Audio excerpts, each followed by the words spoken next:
আসসালামু আলাইকুম। তৈরি করেছিলাম ডাব চিংড়ি, তো সেটাই আপনাদের সাথে শেয়ার করছি। এটা যে কত টেস্ট হয়েছিল, আপনারা একটু আমি যেভাবে বানিয়েছি এভাবে বানিয়ে দেখবেন।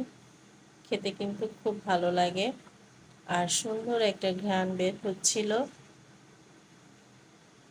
এই যে দেখুন কত সুন্দর হয়েছে দেখতে। চলুন তাহলে দেখি কিভাবে তৈরি করবেন।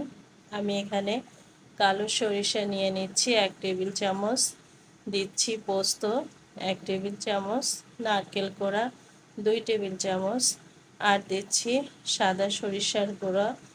এটা বিভিন্ন দোকানে কিনতে পাওয়া যায়, সেখান থেকে দিয়েছিলাম। আর এটা হচ্ছে বোম্বাই মরিচ, ভয় পাবেন না, এতে বেশি ঝাল নেই।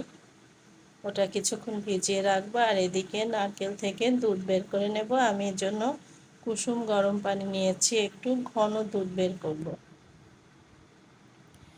আর দুধ বের করার পর নারকেলের যে ছাবাটা ওটা একটু সামান্য লাগবে তেলে ভেজে নেওয়ার জন্য। আর এদিকে যে সরিষা ভিজিয়ে রেখেছিলাম সেটা ব্লেন্ড করে নিয়েছি। দিয়ে দিচ্ছি চিংড়ি মাছে হলুদ লবণ। এবার এটা মেখে সরিষার তেলে অল্প একটু ভেজে নেব, বেশি সময় ভাজবো না, কারণ এটা তো পরে আবার রান্না করব। আর এই যে দেখুন ডাবটা এরকম হতে হবে যে ভিতরে শাঁসটা থাকবে, এটা বেশি শক্তও হবে না। এবার এটা ব্লেন্ড করে নিব। আর এই যে সরিষার তেলে একটু নারকেল কোড়া ভেজে নিচ্ছি, দিচ্ছি পেঁয়াজ বাটা, আদা রসুন বাটা, আদাটা একটু বেশি দিতে হবে। একটু ভেজে লবণ দিচ্ছি, সরিষা বাটাটা দিচ্ছি। এবার দিচ্ছি নারকেলের দুধটা, দিয়ে ভালো করে ফুটাতে হবে। তারপর ভেজে রাখা চিংড়ি মাছটা দিয়ে দেব। এবার উপরে একটু তেল উঠে আসলে এই যে ডাবের ভিতরে এভাবে দিয়ে দেব।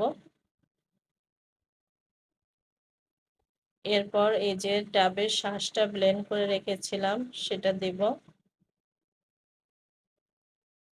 আবার একটু চিংড়ি মাছ দিয়ে দেব, উপর থেকে কাঁচা মরিচ দিব। এরপরে আটা দিয়ে এভাবে মুখটাকে ভালো করে আটকিয়ে দেব। এরপর দেখুন আমি টেবিলে আমরা যে স্ট্যান্ড ব্যবহার করি সেটাকে উল্টা করে এভাবে বসিয়ে নিয়েছিলাম। আবার সুবিধা হয় ডাবের নিচটা যদি একটু কেটে সমান করে নেওয়া হয় তাহলে বসাতে সুবিধা হয়। আর এই যে এভাবে যখন চারিপাশের কালারটা চেঞ্জ হয়ে আসবে ডাবের, আর উপর থেকে একটু রস বের হবে, তখন বোঝা যাবে যেটা হয়ে এসছে। এই যে আমি পরিবেশন করে দেখাচ্ছি, দেখুন কতটা সুন্দর হয়েছে। খেতে কিন্তু দারুণ ছিল।